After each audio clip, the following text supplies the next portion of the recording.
Muito bem. Tentarei ser breve nesse vídeo, porque o que interessa aqui é a recomendação que pretendo passar, né? E não a minha interpretação.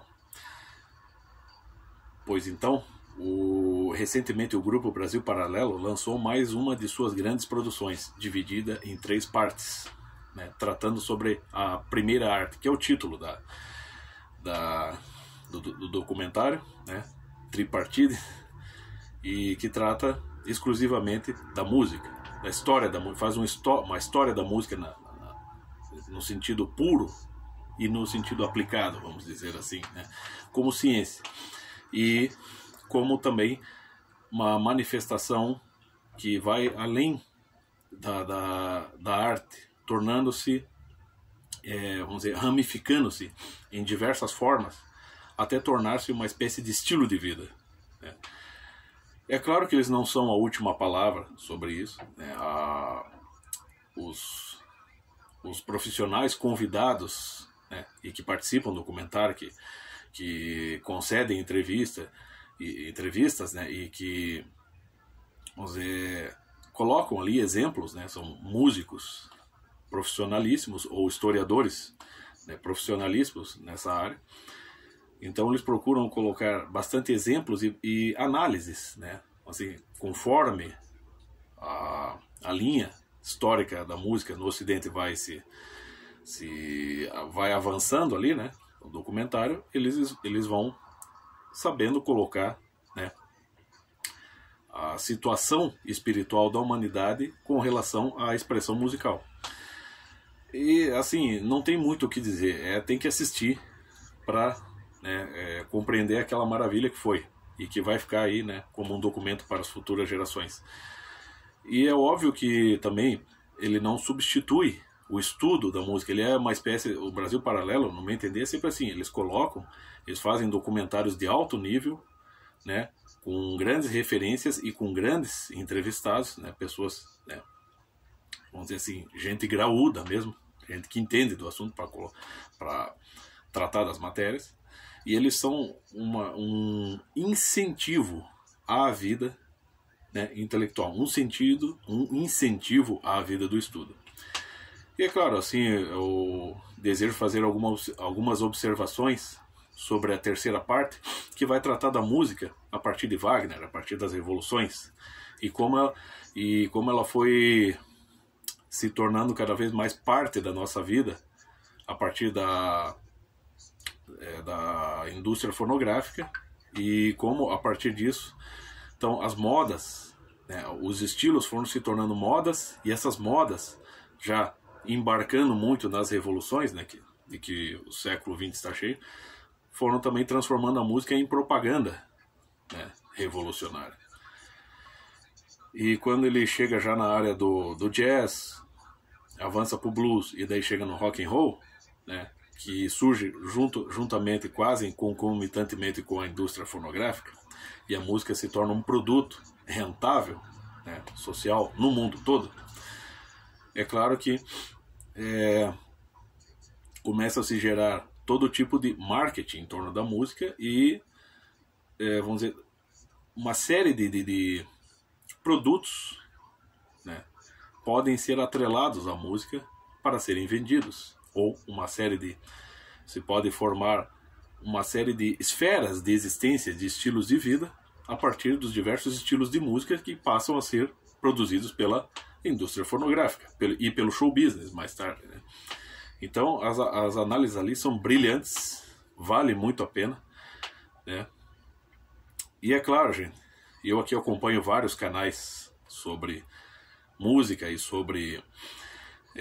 sobretudo na área do rock, né?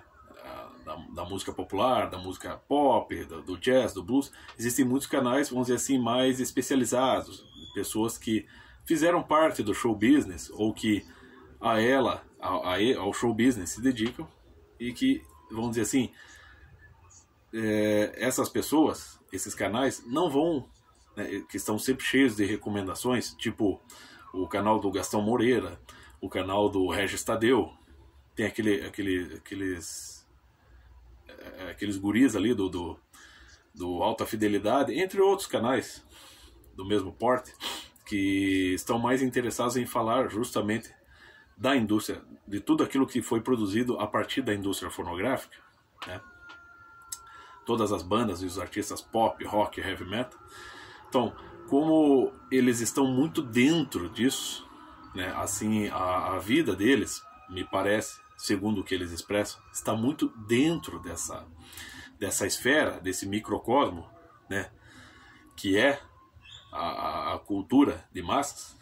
Você não vai, nesses canais aí que eu citei, você não vai ver nenhuma menção a essa produção do Brasil Paralelo. Por quê? Porque eu acredito, creio eu, muitos dos espectadores desses canais, se eles assistirem ao Brasil Paralelo, eles vão começar a acordar para uma realidade que é terrível, que a gente tem que acordar mesmo.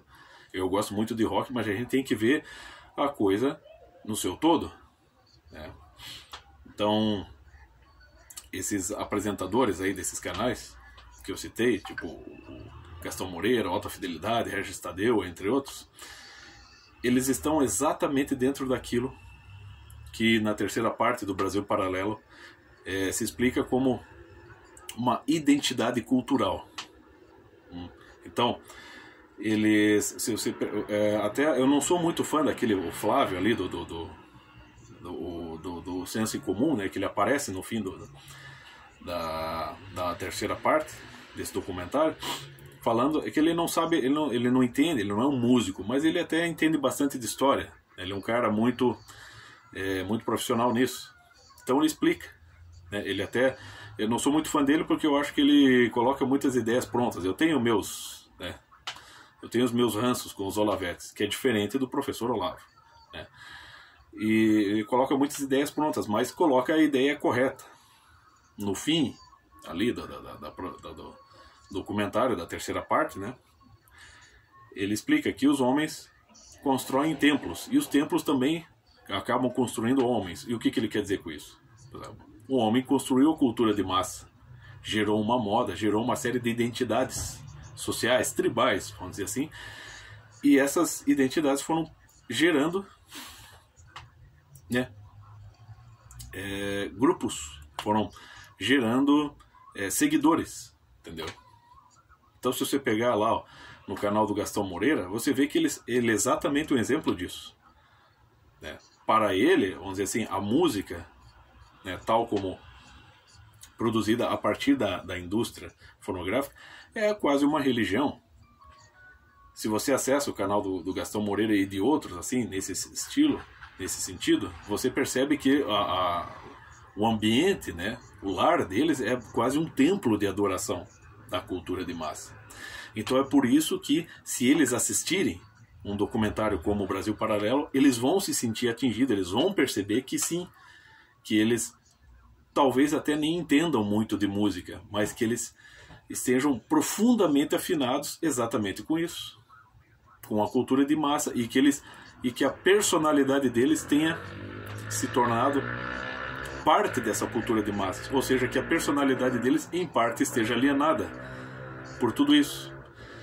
Então você não vai ver esses caras recomendando, porque o Brasil Paralelo, nesse sentido, é um golpe neles, entendeu? É um golpe, assim, fatal para a lucidez dessas pessoas. Porque eles vão perceber aquilo, olhar aquilo e perceber, puta, eu tô dentro disso. Eu sou exatamente aquela pecinha que é manipulável, que é uma pecinha meio plástica, que se molda conforme a cultura do seu tempo. E que por isso perde muito a sua elasticidade espiritual, né?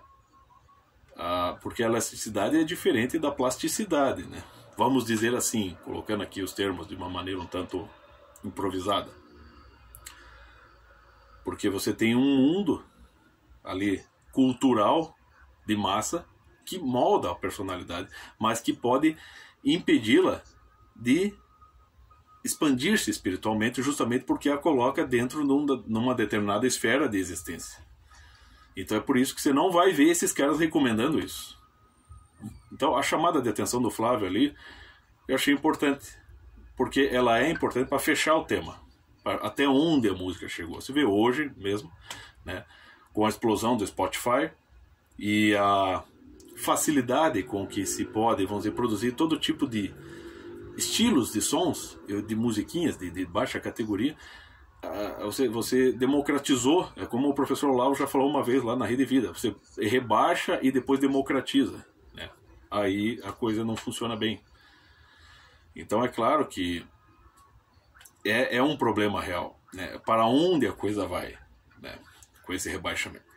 O que não quer dizer que você pega ali um pouco para trás, no rock, no blues, no jazz, não hajam grandes produções, mas de lá para cá, de fato, a qualidade baixou e o acesso centuplicou. O acesso a isso, né? É muito fácil. Então, uma cultura muito pronta, muito facilmente produzida e facilmente descartável, entende? Então, é claro que a gente tem que estar atento a isso. E tudo isso faz parte da história da música, entende?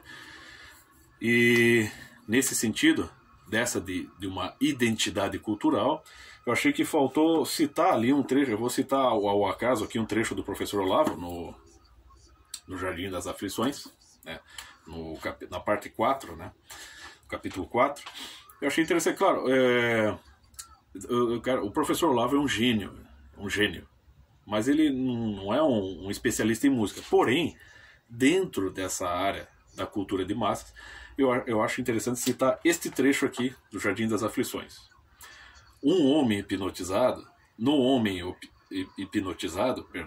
a maioria das funções psíquicas continua operando normalmente. Ele fala, raciocina, recorda e sente como se estivesse desperto. Apenas uma função é suspensa.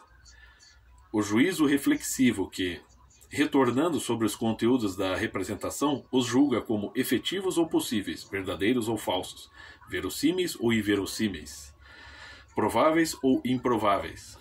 Dito de outro modo, o hipnotizado sabe distinguir entre imagens, mas não sabe julgar o valor cognitivo das imagens. Tendo diante